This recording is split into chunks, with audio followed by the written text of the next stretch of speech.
The dysfunctional family is of 5 types. If you have this type of family, you know someone has this type of family, they need help.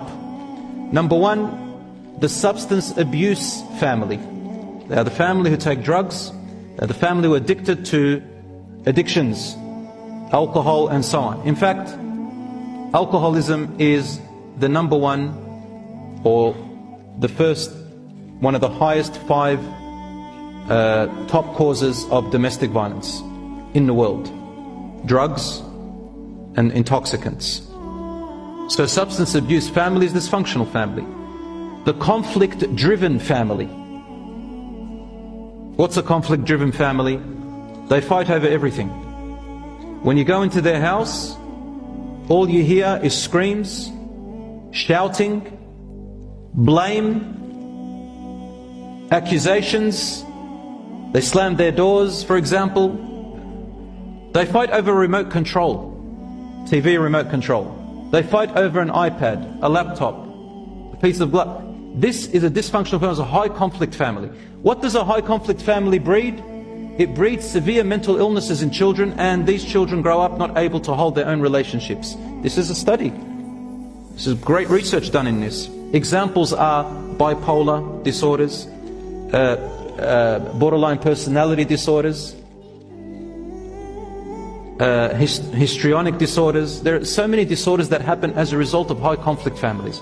They cannot keep a job, they cannot keep a relationship, they're always paranoid, anxiety. The other family, dysfunctional family, is the violent family. Violent. You go to their house, all you hear are things being broken, shattered. You find holes in the walls, you find holes in the doors, there are bruises. There's always someone running away. Subhanallah. The violent family. That's a dysfunctional family. These children will grow up. These children, brothers and sisters, will run away and find their identity somewhere else. They will hate themselves and hate the day that they were born. That's how they are. And the other one is the authoritarian family.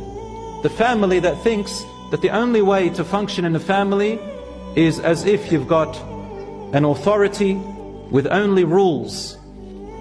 No one, the authority rules, but there's no listening, there's no giving and taking, there's no conversing, there's no laughter, it's just rules.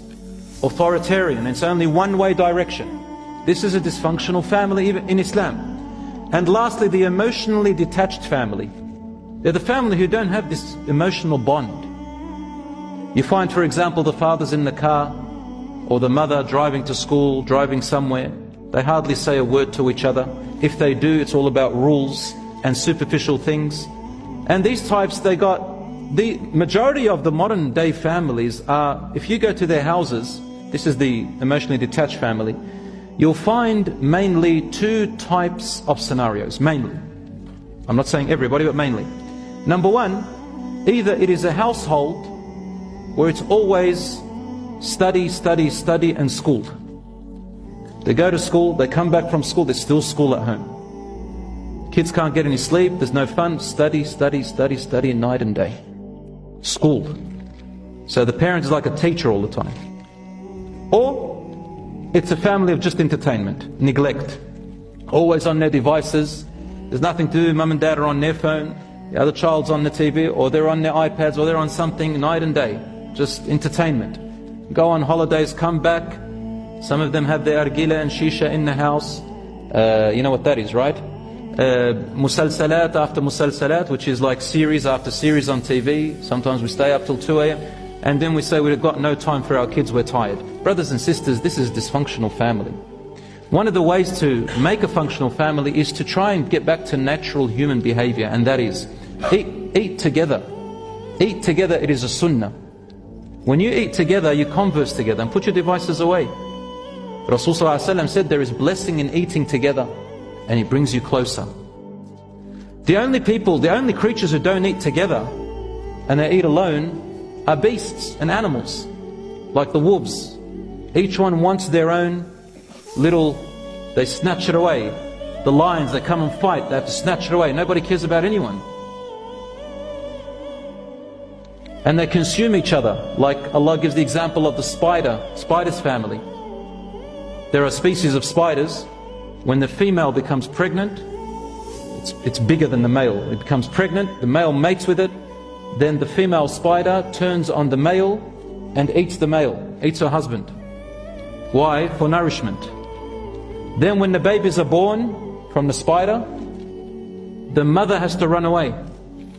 Why? Because the babies gang on the mother and eat her for nourishment.